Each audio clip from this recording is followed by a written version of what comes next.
తెలుగు రాష్ట్రాల్లో గాడిదల form scam వెలుగులోకి వచ్చింది. గాడిదల ఫామ్ తో కోట్లు సంపాదించవచ్చంటూ మోసాలకు పాల్పడ్డారు. ఒక్కో రైతు 60 నుంచి 90 లక్షల వరకు పెట్టుబడులు పెట్టి ఆ డాంకీ ఫార్మ్స్ పెట్టారు. 2022లో తమిళనాడులో ది డాంకీ ప్యాలెస్ ప్రారంభమైంది.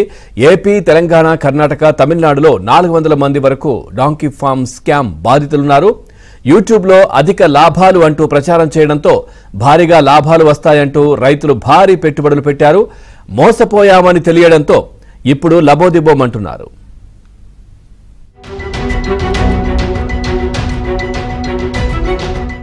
ఇది యాక్చువల్లీ 100 కోట్ల స్కామ్ అండి.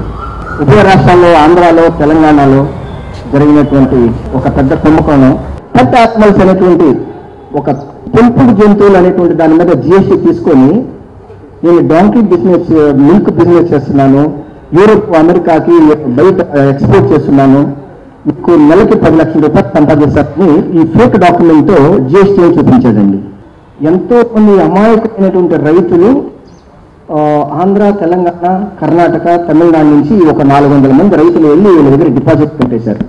వీళ్ళ టర్మ్స్ అండ్ కండిషన్స్ ఎలా ఉంటాయంటే, ఒక మనిషి ఫామ్ ఫ్రాంచైజీ తీసుకొస్తే 5.5 లక్షలు కట్టాలండి వీళ్ళ దగ్గర. భయాందోళన గురి చేస్తాను, నేను మీకు డబ్బులు ఇవ్వను, మీరు ఎవరు చెప్పుకుంటారో చెప్పుకోండి, నా దగ్గర ఉన్నటువంటి ఇన్ఫ్లుయెన్స్ మీకు తెలియదు. ఒక రౌడీ లాగా, ఒక సైకో లాగా బిహేవ్ చేస్తున్నాడు అతను. NRC national research centre on equines వీరు కూడా వారి వెబ్సైట్లో డాంకీ ప్యాలెస్ సక్సెస్ఫుల్ స్టోరీ అని చెప్పి వారి వెబ్సైట్లో పెట్టారు. ఇవన్నీ చూసి collector Vishnu Venugopal inauguration, NRC support, ఫసాయి డైరెక్టర్ రావడం, ఈ 3 చూసి చదువుకున్న వాళ్ళు కూడా వీళ్ళ మోసంలో బోల్తా కొట్టారు. మా అందరికి కలిపి 100 కోట్ల దాకా ఇన్ఫ్రాస్ట్రక్చర్ పరంగా, పెట్టుబడి పరంగా, యానిమల్ ఫీడింగ్ పరంగా అన్ని విధాలుగా నష్టపోయాం. మేమందరూ చాలా మంది చదువుకున్న వాళ్ళు ఉన్నారు.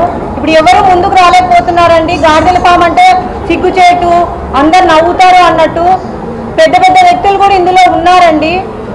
ఇప్పుడు మాకు ఆత్మహత్య చేసుకునే తప్ప ఏ దారి లేదండి. లోన్లు తెచ్చుకొని పెట్టాము, మా పిల్లలకి చదువులు కట్టలేకపోతున్నాము.